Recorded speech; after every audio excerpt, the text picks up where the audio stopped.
تاستا مخاطب شو دادي ورکر کنوینشن مقصد زمون داري چې زمون کارکون ته د جمعیت علماء اسلام د ادنا کارکون ته دا پته ولګي چې د دې ورکر کنوینشن د دې د انعقاد کولو مقصد څه دی.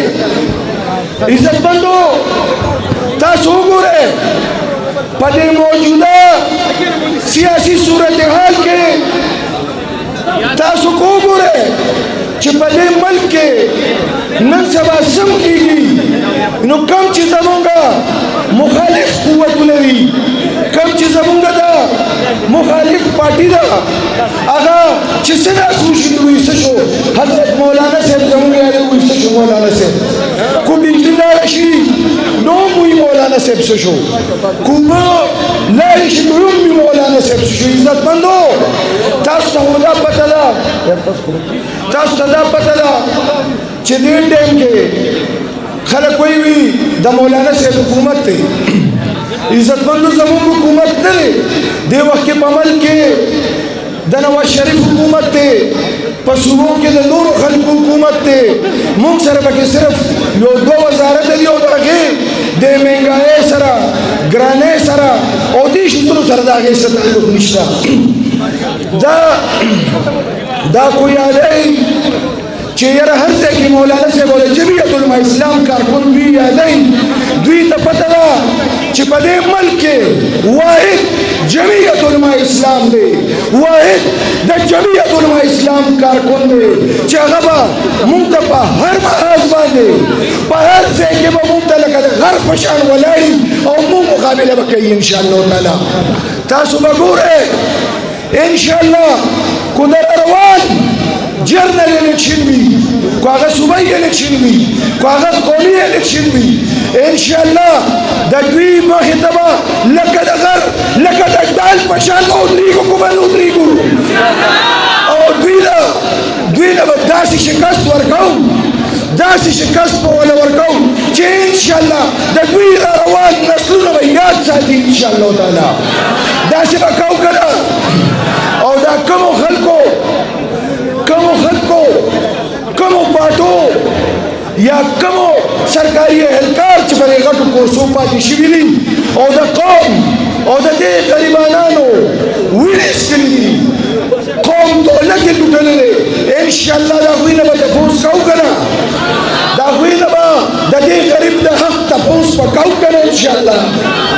زه چونکې زما مریم خرابه ده د پښتو په یو شعر باندې زه تاسو نه اجازت غواړم. وی ظالم تکلیر نازي په دامونو په دارونو په زولنو په زنځیرونو په ظلم په ویشن خدا زمونږ حق پرستو لیونو فیصله لانا یا سر د تیغه دے اور یا میراج دارمانو کہ پاکستان میں کوئی پرامن لوگ ہیں تو جمعیت علماء اسلام کے لوگ ہیں کوئی پرامن جماعت ہے تو جمعیت علماء اسلام ہے کوئی پرامن لیڈر ہے تو فضل الرحمان صاحب ہے. آج ہمیں اپنی جماعت پر فخر ہے. کس کس کو فخر ہے ذرا ہاتھ اٹھاؤ تاسو ټول د خپل جماعت باندې فخر دے کہ نہ دے. الحمدللہ میری جماعت کی ہسٹری دیکھنا چاہتے ہو تو شاملی کے میدان سے پوچھو بالا کوٹ کے پہاڑوں سے پوچھو ہندوستان کے بازاروں سے پوچھو. ہم نے کل بھی استثاری قوتوں کو شکست دی تھی آج بھی دی تھی اور انشاءاللہ کل بھی دے گی انشاءاللہ. میری جماعت میرا جھنڈا میرا نشان قابل فخر ہے انشاءاللہ العزیز. میری جماعت الحمدللہ دیگر جماعتوں کی نسبت آئیں موازنہ کریں. پاکستان پیپل پارٹی عوامی نیشنل پارٹی تحریک انصاف مسلم لیگ جماعت اسلامی سے ہٹ کر اگر ہم اپنی جماعت کا جائزہ لیں تو ذوالفقار علی بھٹو کے بعد پیپل پارٹی کا نام نشان نہیں تھا. باچا خان کے بعد باچا خان سے پہلے MP کا نام نہیں تھا اور قائد اعظم سے پہلے मुस्लिम लीग का नाम निशान नहीं था, मौदूदी से पहले जमात इस्लामी का नाम नहीं था, और इमरान से पहले और आखिर और नीचे कुछ भी नहीं है। और इनकार नकुम ज़िल्ला की शब कदर यो ډېر بې حیثیت لري د جمعیت علماء اسلام شمولیتونه د خلکو کارکنانو هغه زیاتوالی دې نه زه انکار نشم کولی. دا هم زموږ ضلع ده او تاسو وګورئ په ضلع چارسده کې هر ځای کې شمولیتونه کېږي.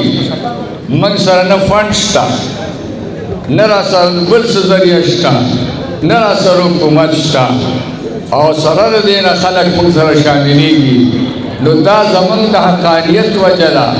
خلک په دې پوه شوي دي چې جماعت دی د جمعیت علماء اسلام دی. نو موږ ستاسو شکریه ادا کوو.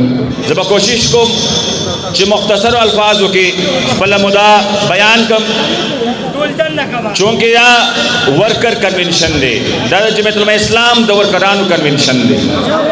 نو پکار دا ده چې دلته نه مونږ پاسو چې مونږ یو پیغام یوسو ځان سره، مونږه یو سوچ فکر ځان سره یوسو، او بیا تر هغه وخت چې کله هم د الیکشن اعلان کیږي چې انشاءالله د هغې نه مخکې مونږ خپل تیاری هغه ته مونږ کړې وي. د خیره قدرمنو،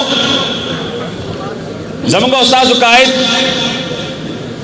هغه صاحب بصیرت دی، الحمدلله د هغه په وجه باندې نن زما د جمعیت اسلام هر ورکر هغه پراخ سیدې سره او نیغو سترګو سره او اوچت شملې سره کړنه هغه ګرځي، او هغه د بل بالخصوص په دې صوبه کې تر لسو کالو چې کم مسلط شوي ټوله وه د هغې خلاف ورسره پکار دی، هم په دې صوبه کې هم پاکستان کې.